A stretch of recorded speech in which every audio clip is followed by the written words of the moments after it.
Minor സെമിനാരിയിൽ പ്രവേശിച്ച കാലം മുതലാണ് വിശുദ്ധ ജോൺ മരിയ വിയാനിയുടെ പേര് ശ്രദ്ധിച്ചു തുടങ്ങിയത്.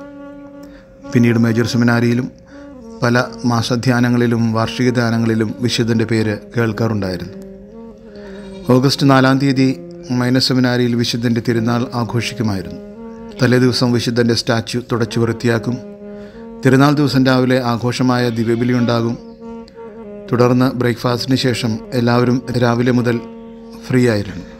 നല്ല ഭക്ഷണം, ഫുട്ബോൾ കളി, അങ്ങനെ ഓർക്കാൻ നല്ലൊരു ദിവസമായിരുന്നു അന്ന്. അതുകൊണ്ട് തന്നെ രൂപതാവൈദികരാകാൻ മൈനർ സെമിനാരിയിൽ ചേർന്ന് പഠിക്കുന്നവർക്ക് ഒരിക്കലും മറക്കാൻ പറ്റാത്ത ഒരു വിശുദ്ധനാണ് വിശുദ്ധ ജോൺ മരിയ വിയാനി എന്ന കുമ്പസാരക്കാരനും അദ്ദേഹത്തിലൂടെ അറിയപ്പെട്ട നാടായ ഫ്രാൻസിലെ ആർസും. കുറച്ച് നാളുകൾക്ക് മുമ്പ് ഈ വിശുദ്ധനെ കാണാൻ ഒരു ഭാഗ്യം ലഭിച്ചിരുന്നു. ആ യാത്രയുടെ ഓർമ്മയാണ് ഈ വീഡിയോ.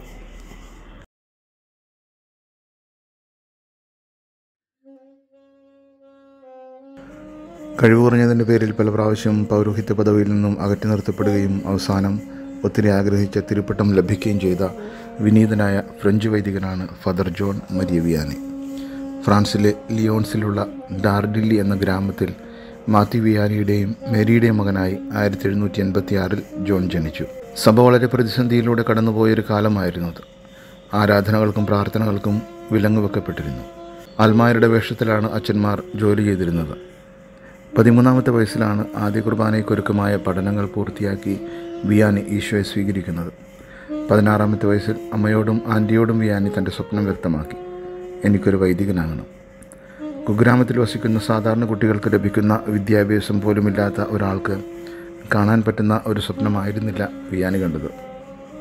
അങ്ങനെ ഇരിക്കെ ഒരു ദിവസം ഫാദർ ബാലി എന്ന ഭക്തനായൊരു വൈദികൻ അവരുടെ ഗ്രാമത്തിൽ ദൈവവിളിക്കായി എത്തി.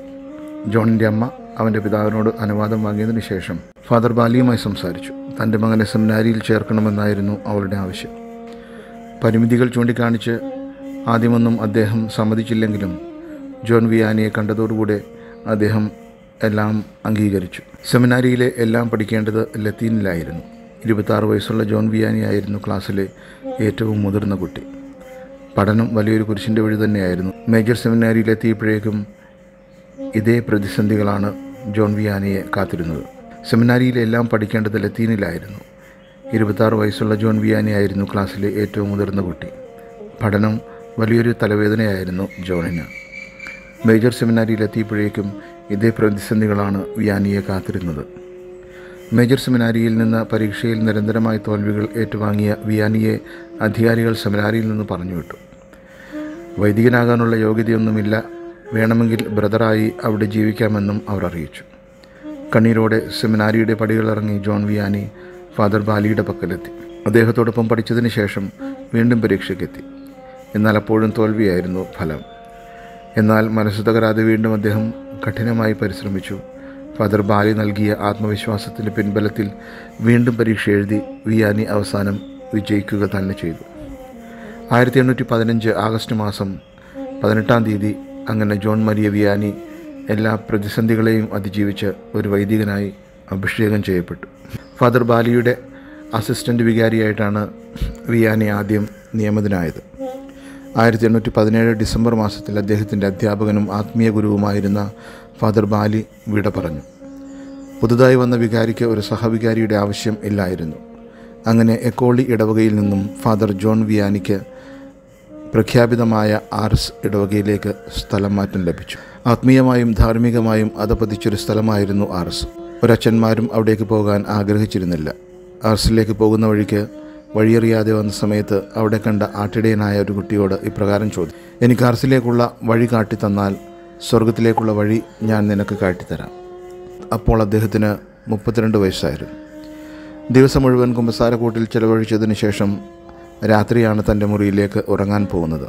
വർഷങ്ങളായി ദേവാലയത്തിൽ വരാതിരുന്നവർ പോലും എത്തിച്ചേരാൻ തുടങ്ങി. ഒത്തിരി പേർ മാനസാന്തരപ്പെട്ട് കുമ്പസാരിച്ചു തുടങ്ങി. ജനങ്ങൾ മദ്യം ഉപേക്ഷിച്ചു. ആളുകൾ വരാതിരുന്നതിനാൽ ഷാപ്പുകൾ പൂട്ടേണ്ടതായി വന്നു.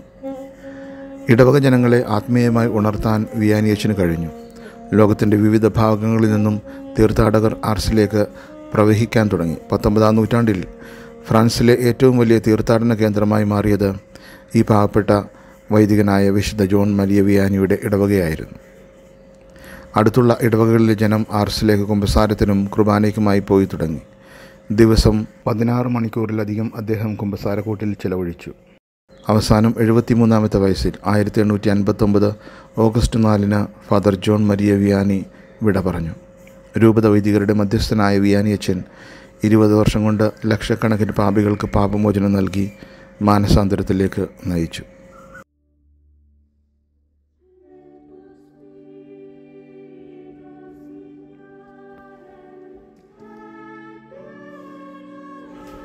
ഇതാണ് ആർസിലെ വിശുദ്ധ ജോൺ മരിയ വിയാനിയുടെ തീർത്ഥാടന കേന്ദ്രം.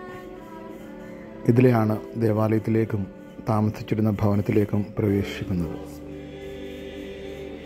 ആദ്യമേ വിശുദ്ധ വിയാനി താമസിച്ചിരുന്ന ഭവനത്തിലേക്ക് നമുക്ക് പ്രവേശിക്കാം. കല്ലുകൾ പാകിയിട്ടുള്ള നടുത്തളമാണ് നമുക്കാദ്യം കാണാൻ സാധിക്കുന്നത്. വിശുദ്ധ വിയാനി താമസിച്ചിരുന്ന ഭവനത്തിൻ്റെ മുൻവശത്ത് വലിയൊരു അടുക്കള നമുക്ക് കാണാൻ സാധിക്കും. സാധാരണ ആളുകൾ ബ്രെഡും മറ്റും ഉണ്ടാക്കാൻ ഉപയോഗിച്ചിരുന്ന ഒരുതരം അടുപ്പാണ് നമ്മൾ ഈ കാണുന്നത്. ബ്രെഡ് ഉണ്ടാക്കിയതിന് ശേഷം ഇതിനകത്ത് വെച്ചാണ് വേവിച്ചെടുത്തിരുന്നത്. സൈഡിലൂടെ ഉള്ള വഴിയിലൂടെ മുന്നോട്ട് പോകുമ്പോൾ വിശുദ്ധ ജോൺ മരിയ വിയാനിയുടെ ഒരു സ്റ്റാച്ചു മൂലക്കായിട്ട് നമുക്ക് കാണാൻ സാധിക്കും. അപ്പുറത്ത് കാണുന്ന ഡോറിലൂടെ നമുക്ക് പുറത്തേക്ക് ഇറങ്ങാൻ സാധിക്കുന്നതാണ്. മരം കൊണ്ടുള്ള തട്ടടിച്ചതിന് ശേഷം അതിൽ ഓടുപാകിയാണ് ഇവിടുത്തെ മേൽക്കൂര നിർമ്മിച്ചിരിക്കുന്നത്. പിന്നെ ആർസ് എന്ന കൊച്ചു ഗ്രാമത്തിൻ്റെ ഒരു മാതൃകയും ഇവിടെ ഉണ്ടാക്കി വച്ചിട്ടുണ്ട്.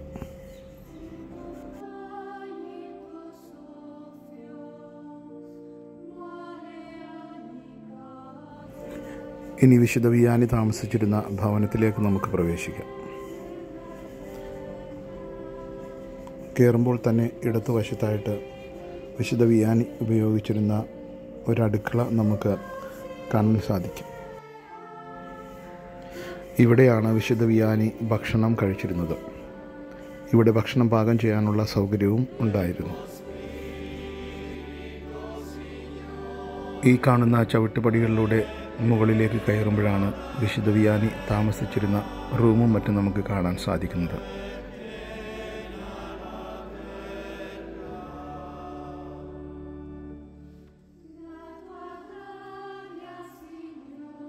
ഈ കാണുന്നതാണ് വിശുദ്ധ വിയാനി താമസിച്ചിരുന്ന തൻ്റെ മുറി. വിശുദ്ധ വിയാനി കിടന്നിരുന്ന കട്ടിലും പ്രാർത്ഥിക്കാൻ ഉപയോഗിച്ചിരുന്ന രൂപങ്ങളും ചിത്രങ്ങളുമൊക്കെ ഈ മുറിയിൽ നമുക്ക് ഇന്ന് കാണാൻ സാധിക്കും.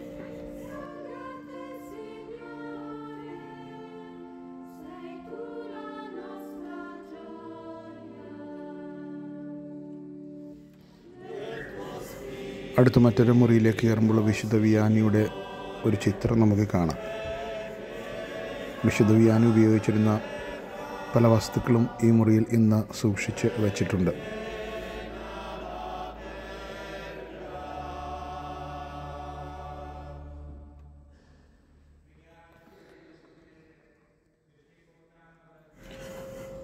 വിശുദ്ധൻ ഉപയോഗിച്ചിരുന്ന തിരിക്കാലുകളും കുരിശും മറ്റും നമുക്ക് ഇതിൽ കാണാം.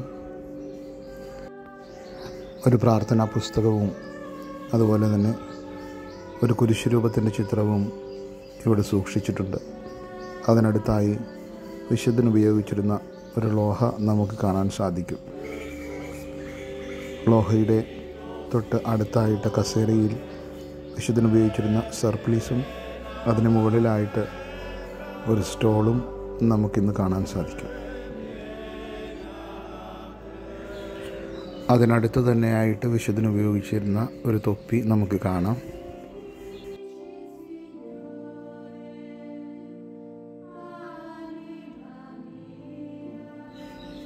പിന്നീട് ഒരു പ്രാർത്ഥനാ പുസ്തകവും അതിനടുത്ത് തന്നെയായിട്ട് വിശുദ്ധൻ ഉപയോഗിച്ചിരുന്ന ഒരു കുടയും അതിനടുത്ത് തന്നെ ഒരു വടിയും നമുക്ക് ദർശിക്കാവുന്നതാണ്.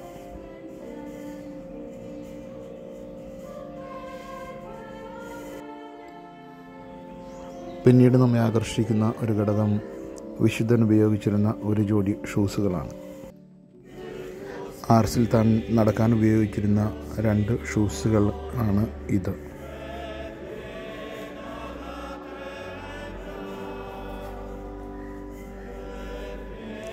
വീണ്ടും ഒരു കുട നമുക്ക് കാണാൻ സാധിക്കും. ഒരുപക്ഷെ എളുപ്പം മഴ പെയ്യുന്ന ഒരു സ്ഥലമായിരുന്നിരിക്കണം ആർസ്. ഇന്ന് ഞങ്ങൾ വന്നപ്പോഴും മഴയാണ്. ഈ കാണുന്നത് വിശുദ്ധൻ ഉപയോഗിച്ചിരുന്ന തിരുവസ്ത്രങ്ങളാണ്.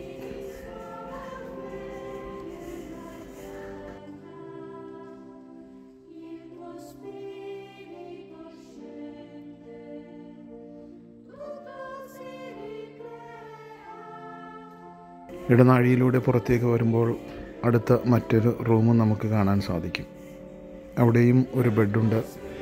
അതുപോലെ തന്നെ ചെറിയ സൗകര്യങ്ങളൊക്കെ ഉണ്ട്. ഒരുപക്ഷെ അതിഥികളെ സ്വീകരിച്ചിരുന്ന മുറിയായിരിക്കണം ഇത്.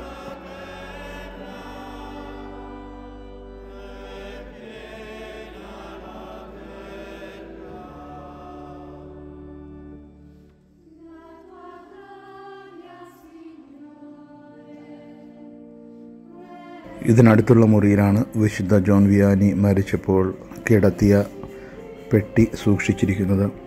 അതിനടുത്തായിട്ട് തന്നെ ഒരു കട്ടിലും നമുക്ക് കാണാവുന്നതാണ്. പിന്നെ മുകളിലായിട്ട് ഒരു തോക്കും സൂക്ഷിച്ചിട്ടുണ്ട്.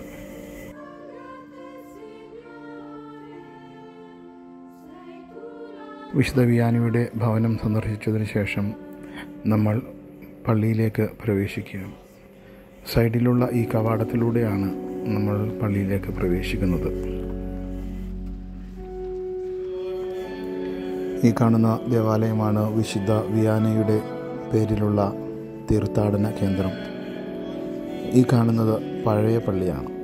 ഈ പള്ളിയിലാണ് വിശുദ്ധ വിയാനി വികാരിയായിട്ട് വന്നതും ഇവിടെയാണ് വിശുദ്ധ വിയാനി പ്രസംഗിച്ച് ജനങ്ങളെ മാനസാന്തരപ്പെടുത്തിയതും പുതിയ ജീവിതത്തിലേക്ക് നയിച്ചതും.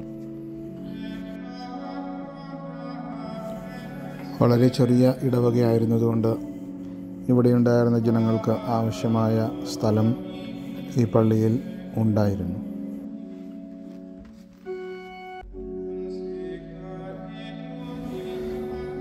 ഇതിലെയാണ് സാക്രിസ്റ്റിയിലേക്ക് നമ്മൾ പ്രവേശിക്കുന്നത്. ഇതിനകത്താണ് വിശുദ്ധ വിയാനി കുമ്പസാരിപ്പിച്ചിരുന്ന കുമ്പസാരക്കൂട്. മണിക്കൂറുകളോളം കുമ്പസാരക്കൂട്ടിൽ ഇരുന്ന് കുമ്പസാരിപ്പിച്ചത് ഇഷ്ടപ്പെടാഞ്ഞത് കാരണം പിശാച് ഈ കുമ്പസാരക്കൂടിനും തീ കൊടുത്തു എന്ന് നമ്മൾ വായിച്ചു കേട്ടിട്ടുണ്ട്. ആ തീ പിടിച്ചതിൻ്റെ കരിഞ്ഞ പാടുകൾ ഇന്നും ഈ കുമ്പസാരിക്കൂടിൻ്റെ വശങ്ങളിൽ നമുക്ക് കാണാൻ സാധിക്കും. ഈ കാണുന്ന വിശുദ്ധ ജോൺ വിയാനിയുടെ പ്രതിമ പുതിയ ദേവാലയത്തിലാണ് കാണപ്പെടുന്നത്. നമ്മൾ ആദ്യമേ കണ്ടത് ചെറിയ പഴയ ദേവാലയം. ഇത് പുതിയ വലിയ ദേവാലയവുമാണ്. ഇവിടെയാണ് വിശുദ്ധ ജോൺ വിയാനിയുടെ ഭൗതിക ശരീരം സൂക്ഷിച്ചിരിക്കുന്നത്. വളരെ മനോഹരമായാണ് ഈ പുതിയ ദേവാലയം പണിതീർത്തിട്ടുള്ളത്.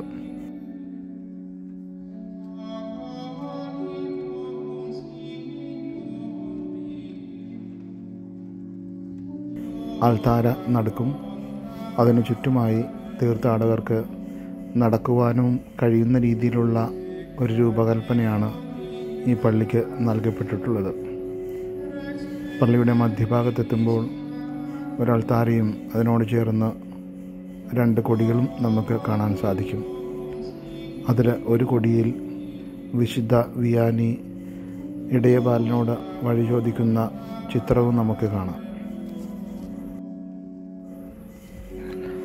ഈ ദേവാലയത്തിൻ്റെ വലത്തുവശത്തുള്ള സൈഡിലാണ് വിശുദ്ധ ജോൺ വിയാനിയുടെ ഭൗതിക ശരീരം നമുക്ക് കാണാൻ സാധിക്കുന്നത്.